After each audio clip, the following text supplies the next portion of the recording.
সাড়ে 6টা বাজে, উঠেছি 5:45 নাগাদ উঠেছি।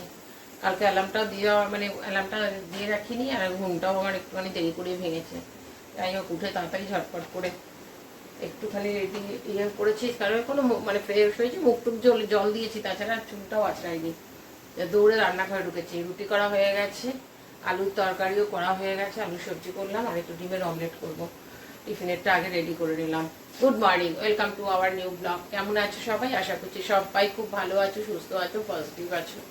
হ্যাঁ, দুদিন ধরে ব্লগ যায়নি, শরীরটা একটু ভালো মতনই খারাপ হয়ে গেছিলো, তো যার জন্য আর করিনি। পরশু দিনকে আমি গেছিলাম একটু আপনের বাড়িতে, সেদিন এমনি সকাল থেকে মানে শুরুই করিনি ভিডিও, তো যার ফলে আর মাঝপথ থেকে ভিডিও শুরু করা হয়নি। কালকেও একটু রেস্ট নিয়েছি। বুঝতে পারছো কিনা তোমরা জানো না, এর আগেও তোমাদের বলেছি, মুখ চোখ ভীষণ ফুলে যাচ্ছে, কেন কী ব্যাপার বুঝতে পারছি না। তো ডাক্তারের অ্যাপয়েন্টমেন্ট করেছি, কবে কীভাবে যাচ্ছি সেটা তোমাদেরকে পরে বলছি।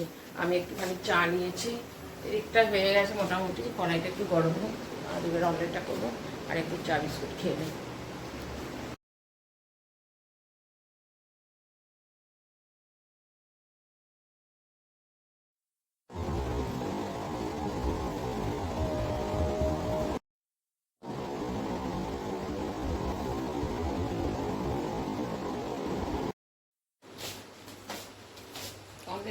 আমার যেন তো কি প্রবলেম হচ্ছে জানো, এই যে দেশলাই দিয়ে সমানই গ্যাস জ্বলছে। একটা বাজার যাব, যে এখন এমন অবস্থা না যে বাজার কেউ যাবে সেটা আর হচ্ছে না, না এরও সময় হচ্ছে, আর না আমার ছেলেরও সেই সন্ধ্যাবেলায় ঢুকছে। কালকে একদিন ছুটি ছিল, সে তো কলেজেই চলে গেছে, এসছে যখন তখন প্রায় 4:45। তারপরে কি আর এসে আমাকে নিয়ে আমার কাজের জন্য বেরোবে? নিজে ঘুরতে গেছে, আড্ডা মারতে গেছে, সেই দেশলাই দিয়ে আমি চালিয়ে যাচ্ছি। লাস্টে আমাকে বাধ্য হয়ে মনে হচ্ছে অনলাইনেই বুক করে, অনলাইন থেকেই আনা হয়েছিল জানো তো, দুটো 60 টাকা নিয়েছিল, দুটো করেছিলাম, তো চললো, একদমই চলেনি তা নয়, ওই মোটামুটি ওই 7-8 মাস, দুটো মিলিয়ে 7-8 মাস গেছে। তো 60 টাকার জিনিস আর কত হবে। দেখি এবারে বুক করতে হবে, অনলাইন থেকে বুক করতে হবে, কারণ কিছু করার নেই।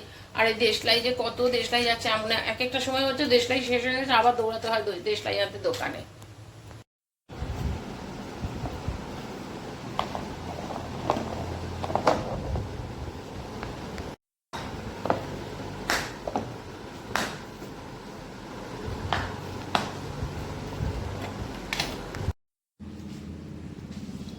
খাবার দিয়ে নি, 8টা বেজে গেছে।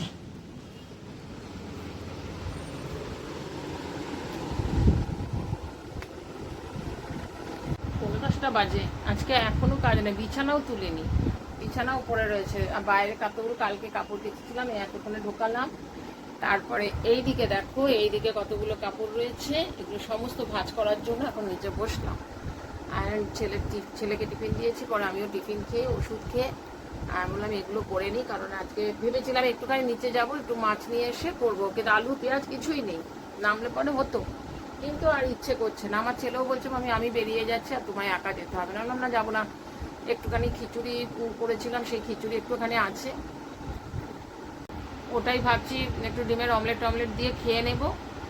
আর যদি দেখি যে না ওটা খেতে ইচ্ছে করছে না, তাহলে একটুখানি এই ডিম আর 2-3টে আলু আছে, একটুখানি ডিমের অমলেট করে একটু কাই টাইপের করে নিয়ে তারপরে খেয়ে নেবো। যাই হোক, সেটা পরে করবো, চিন্তা করছি না এখন, কারণ ভাতও রয়েছে, ওটাও ভাতও গরম করে নেবো, হয়ে যাবে। আর এতগুলো কাপড় রয়েছে, তার মধ্যে দেখো 2-3টে আয়রন করারও আছে, সেগুলোও আয়রন করবো, করে সমস্ত কাজ সারি। ছেলে গেছে অফিসে, বেরিয়েছে, পৌঁছেছে, ফোন করলো। তো যাই হোক, কালকে দেখা যাক। আর কাজ টাজগুলো আজকে অনেকটাই সেরে রাখতে হবে, কালকে সকালের টিফিনও কি যাবে না যাবে। যদিও আমি হয়তো 10:30, 11:30টার সময় যাব, একটু বেলা করেই যাব, তাও ধরো অনেকটা। আজকেও ভেবেছিলাম আমি একটু নিচে যাব, নিচে গিয়ে একটু আলু পেঁয়াজ কিছুই নেই, ভেবেছিলাম নিয়ে আসবো, একটু মাছও নিয়ে আসবো, কিন্তু না, আর ইচ্ছে করছে না। আবার ড্রেস ছাড়ো, আবার যাও, ঘরের করো, বাইরের করো, আর পারছি না। তো ওই জন্য আমি আর যাইনি, বললাম থাকা, আর যা আছে ওই দিয়ে আমার খাওয়া হয়ে যাবে। একটু খিচুড়ি অল্প আছে, ওটা যদি হয়তো ওইটা অমলেট করে খেয়ে নেব, আর না হলে যদি ইচ্ছে করে ডিমের অমলেট করে একটুখানি কাই টাইপের বানিয়ে নেব। ভাত রয়েছে, ভাত গরম করে নেব, হয়ে যাবে। রান্নার দিকে এখন আর ঝামেলা করবো না, বিকেলে দেখা যাবে কি করি।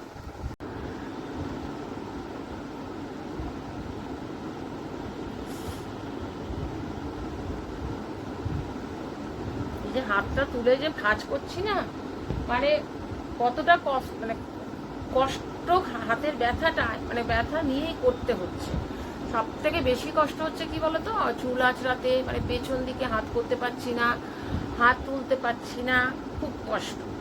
আর জামা কাপড়গুলো না ওই জন্যই পরে থাকছে, পরে করব পরে করব, এই যে এই পর্যন্ত হাত তুলছি, তাতেই যেন আমার জীবন আর্থিক হয়ে যাচ্ছে।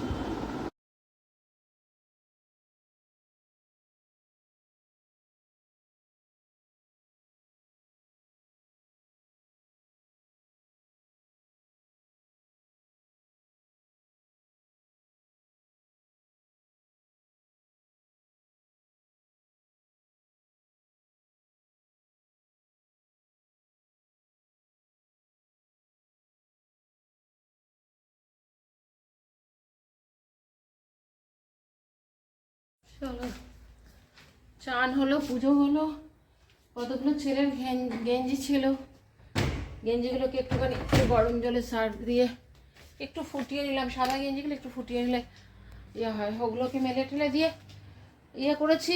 মানে বাথরুম থেকে বেরোতে পারছি না, ফোন এসছে, তাড়াতাড়ি করে কোনো রকম বেরিয়ে ফোনটা ধরলাম, আমারই বন্ধু ফোন করেছে, দিয়ে বললাম তুমি 10 মিনিট করছি পরে। তা করতে করতে কাপড় মেলতে গেছি, দিয়ে ওখানেই তোমার ফোন করেছে, কথা বলতে বলতে মোবাইলে আমি ব্যালকনিতে রেখে দিয়ে চলে এসেছি। এদিকে আমি পুজো দিতে বসে গেছি, তা হঠাৎ মনে হচ্ছে যে ফোনটা বাজছে, দিয়ে দেখি ব্যালকনিতে রেখে দিয়েই চলে গেছি। ছেলে ফোন করেছে, লাঞ্চ হয়েছে, ফোন করেছে, বাবা হাঁপিয়ে যাই একা হাতে সব দিক করে।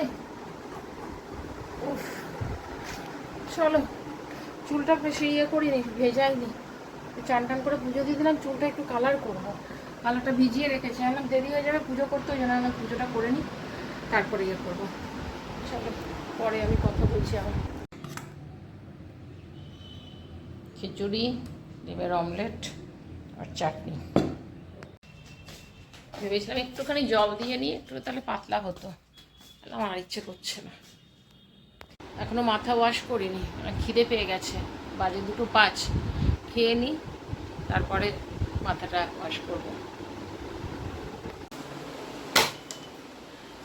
তাহলে একটুখানি চোখ লেগে গেছিলো, সারা দুপুর জেগেই ছিলাম, মোবাইলে একটু ব্লগগুলো দেখছিলাম, তারপরে এডিটিং করে রাখলাম, যে কালকে কতক্ষণ সময় পাবো সকালবেলা এডিটিং করা, ভিডিও পোস্ট করা। এডিটিংটা করা থাকলে পরে আমি দুপুরবেলা হাসপাতাল থেকে এসেও পোস্ট করে দিতে পারবো।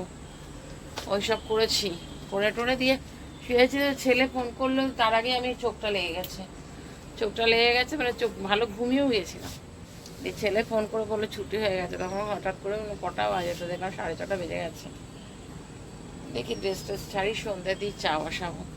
কতগুলো গেঞ্জিও কেচেছি, আজকে গরম জলে দিয়ে দিয়েছিলাম।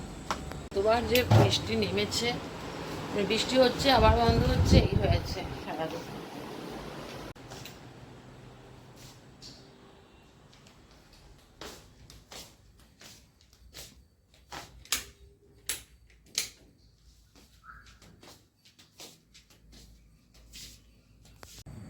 সন্ধ্যের আকাশ কি ভালো লাগছে দেখতে আজকে। আমার জানলা দিয়ে, দুটো জানলা, এই দিকের জানলাটা ওই দিকের জানলাটা, দুটো জানলা থেকেই ভিউটা খুব সুন্দর আসে,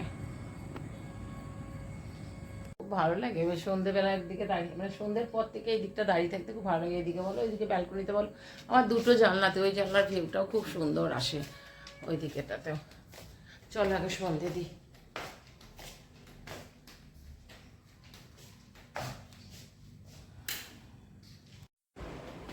আমি রান্না করবো, বিয়ে করছে, ডিউটি থেকে আসার সময় মাছ টাছ নিয়ে এসছে, আমি বলেই দিয়েছিলাম নিয়ে আসবে, আমার পক্ষে সম্ভব হয় না সবসময়। দেখো আমার কি অবস্থা, মাছ বাঁচতে বাঁচতে মাথা নিয়ে এসেছিলো, মাথাটাকে বেছেছি, আর একটু এই যে ছোটো ছোটো কি টুকরো করে ইলিশ মাছগুলো বোধহয় এটা নিয়ে এসছে, চিংড়ি মাছ রয়েছে, আমি সব বাঁচছিলাম। দিয়ে মা ফোন করে, মাকে আমি 4:30টার সময় ফোন করেছিলাম, 5:30টায় ফোন করেছিলাম, তখন ফোন ধরেনি, তো এখন ফোন করেছিলাম, মায়ের সাথে ফোন করে আবার বোনকে ফোন করলাম, ওর সাথে কথা বলতে গিয়ে সব এখানে পড়ে রয়েছে। এখন আমি একটু মাছের ঝোল করবো, কারণ কালকে সকালবেলা বুঝতে পারছো কিনা গলা বসে গেছে আমার, মাছের ঝোলটা করে নিতে রাত্রেও হয়ে যাবে, আর কালকে সকালবেলা থেকে যাবে। এবার কতক্ষণ আমার হাসপাতালে লাগবে তো জানি না, হয়তো এটাও হতে পারে, হয়তো বাইরে থেকে খেয়েই আসতে হবে, জানি না, সেটা পরে। এসব ধুয়ে টুয়ে তারপরে ফ্রিজে রাখি। আর চিংড়ি মাছ তো ভীষণ গন্ধ বেরোয়, বিরক্ত লাগছে, আমি এখন মাছ বাঁচতে কিন্তু বাঁচতেই হবে, কিছু করার নেই। ভাতও করবো, তারপর ছেলের কোনো খাবার নেই। ছেলের জন্য এখন দেখি কি খাবে, না তো নিচে যাবো, একটুখানি আটাও আনতে হবে, আটাও আনবো। আর দেখি যদি ম্যাগি খায় ম্যাগি নিয়ে চলে আসবো। চলো পরে আবার তোমাদের সাথে কথা বলছি, কাজগুলো ফটাফট সেরে ফেলি। ডিনার নিয়ে বসলাম, সব আজকে গরম, ভাতটাও এখনই করলাম। আর এটা একটু মাছটা ছাওয়া করছে পেছনে কিছু, মাছটা করলাম, সর্ষে বাটা অল্প একটু সর্ষে বাটা দিয়ে করেছি। আর এখানে ডাল আর ডিমের অমলেট করে রাখলাম, ছেলে খাবে বললো, ছেলের জন্য ডাল আর ডিমের অমলেট করলাম, বললো খাবে, বললো চিন্তা করতে হবে না, করে দাও কিছু একটা, তো করে দিলাম। এখন বলছে খিদে নেই, খাবো না। আর মাছটা একটু করে রাখলাম যাতে কালকে হয়ে যায় আর কি, ওই জন্য করে রাখলাম। চলো আমি ডিনার করি। আর ভিডিওটা আমি এখানেই এন্ড করছি। চোখ মুখ দেখে বুঝতে পারছি না, এই চোখটা বেশ ভালো রকম ফুলেছে, বুঝতে পারছি না কেন, ঠান্ডা লেগেছে কিনা, ঠান্ডাও লাগতে পারে, ঠান্ডা লেগেও হতে পারে। চলো ভিডিওটা আমি এখানে এন্ড করছি। এই পর্যন্ত যদি তোমরা ভিডিওটা দেখেছো তাহলে তোমাদের ভালো লেগেছে, আর যদি ভালো লেগে থাকে তাহলে তোমরা লাইক কমেন্ট শেয়ার সাবস্ক্রাইব করে তোমরা ভালো থেকো, সুস্থ থেকো। নেক্সট ব্লগে আবার দেখা হবে, ততক্ষণ পর্যন্ত টাটা, গুড নাইট।